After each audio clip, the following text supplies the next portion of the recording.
Ada hal yang selama ini kita lupa atau kita memang sengaja menutup diri untuk mencari tahu bahwa bagi negara peminjam yang selama ini mengalami kesulitan pembayaran, Tiongkok selalu menempuh 3 tahap untuk penyelesaiannya. Pertama, Tiongkok menawarkan restrukturisasi hutang, yaitu dengan menurunkan tingkat bunga, memperpanjang periode pinjaman dan sebagainya. Kedua, jika cara pertama tidak berhasil, Tiongkok menawarkan barter, yaitu angsuran hutang dibayarkan dengan hasil tambang atau pertanian. Ketiga, jika cara pertama dan kedua juga gagal, maka Tiongkok akan menghapuskan sebagian pokok hutang. Pemirsa, untuk lebih memahami apa yang dimaksud dengan hutang Tiongkok, bersama saya Endro, inilah Jurnal Barata.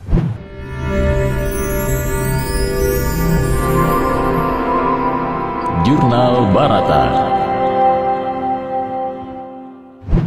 Pemirsa, mari kita cermati apa yang dialami Kamerun, sebuah negara miskin di Afrika berkenaan dengan hutang dari Tiongkok ini. Pada bulan Januari 2019, Yang Yenci, utusan khusus Presiden Xi Jinping, berkunjung ke Kamerun untuk bertemu dengan Presiden Kamerun, Paul Biya. Dalam pertemuan resmi dengan Presiden Kamerun, Yang Yenci menjelaskan bahwa pemerintah Tiongkok telah menyetujui penghapusan sebagian pokok hutang Kamerun, yaitu sebesar 78 juta dolar Amerika.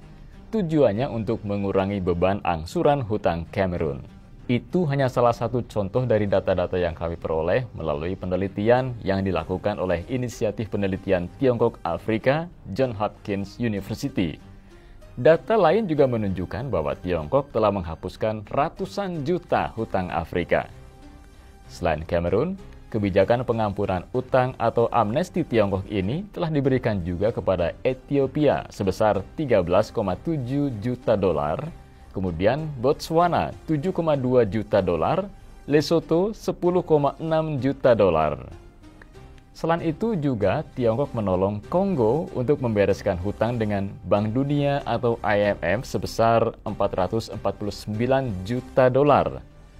Dengan bantuan Tiongkok ini, Kongo tertolong dari krisis keuangan sehingga dapat melanjutkan pembangunannya. Pertanyaannya sekarang adalah, mengapa informasi tentang penghapusan hutang ini tidak pernah muncul di media barat?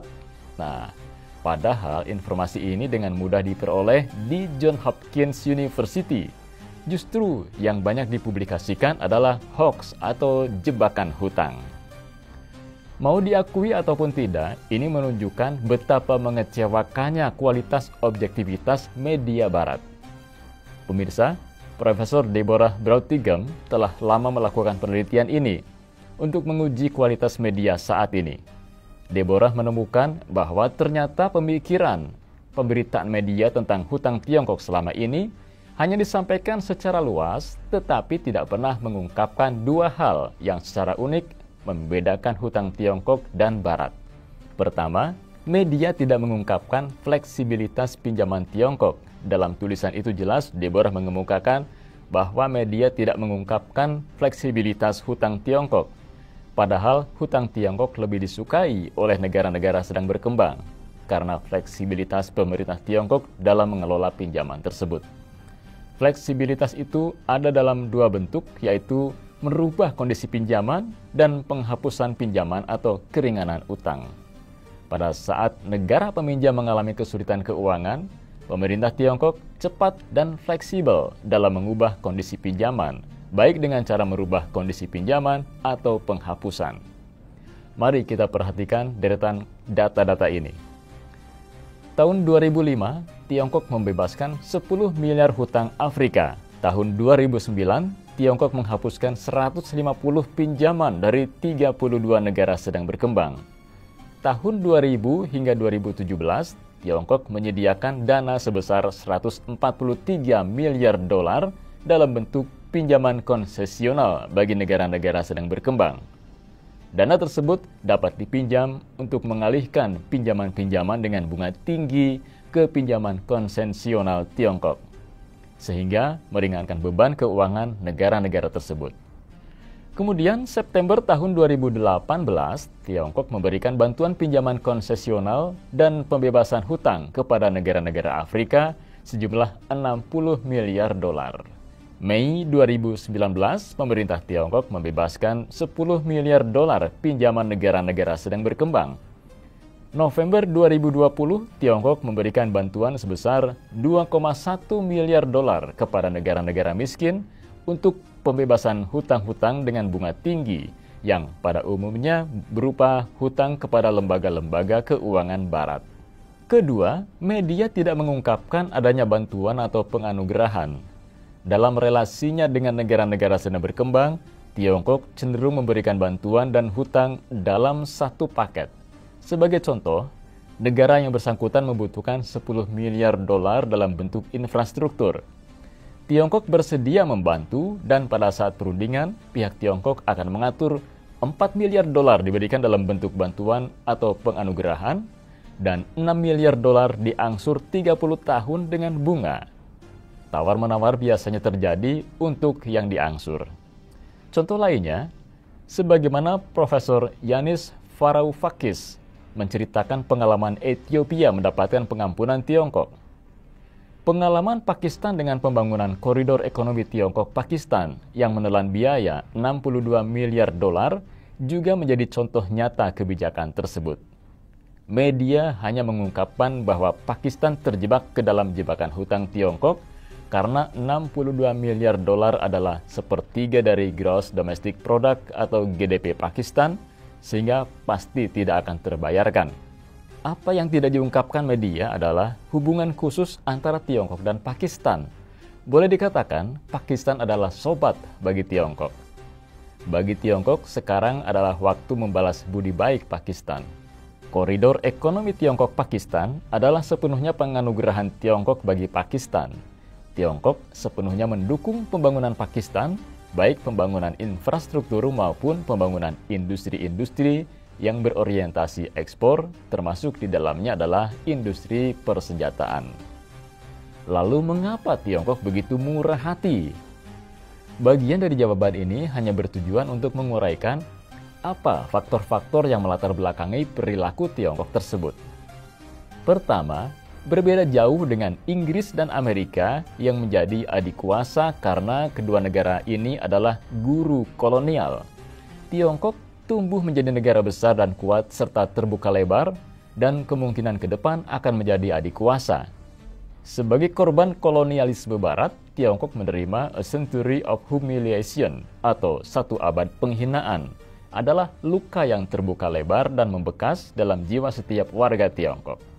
Latar belakang sejarah ini berpengaruh kuat melatar belakangi perilaku geopolitik Tiongkok.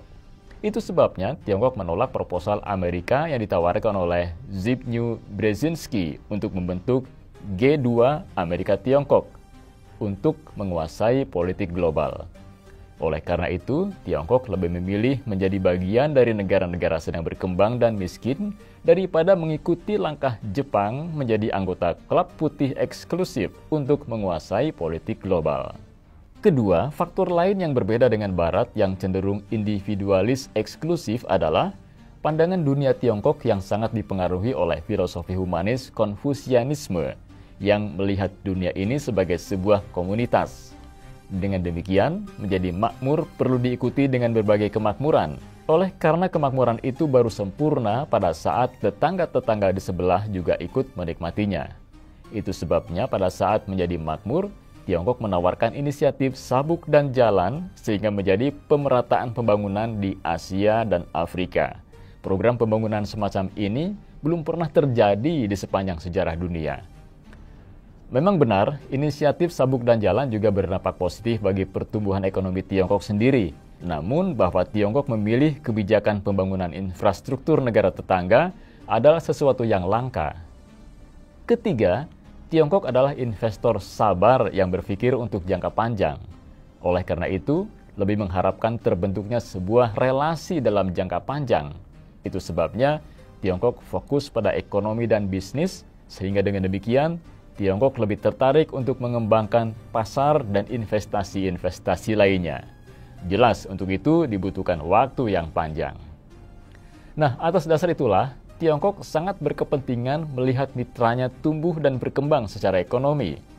karena berbagai kesempatan bisnis akan terbuka dalam sebuah ekonomi yang tumbuh dengan dinamis. Yang pasti, kehadiran Tiongkok telah memberi warna yang berbeda dalam panggung geopolitik global. Disuka ataupun dibenci, Tiongkok akan tumbuh menjadi kekuatan ekonomi terbesar di dunia dan akan menjadi negara yang sangat berpengaruh. Kini semua kembali kepada kita sebagai sebuah negara yang sedang berkembang di Asia.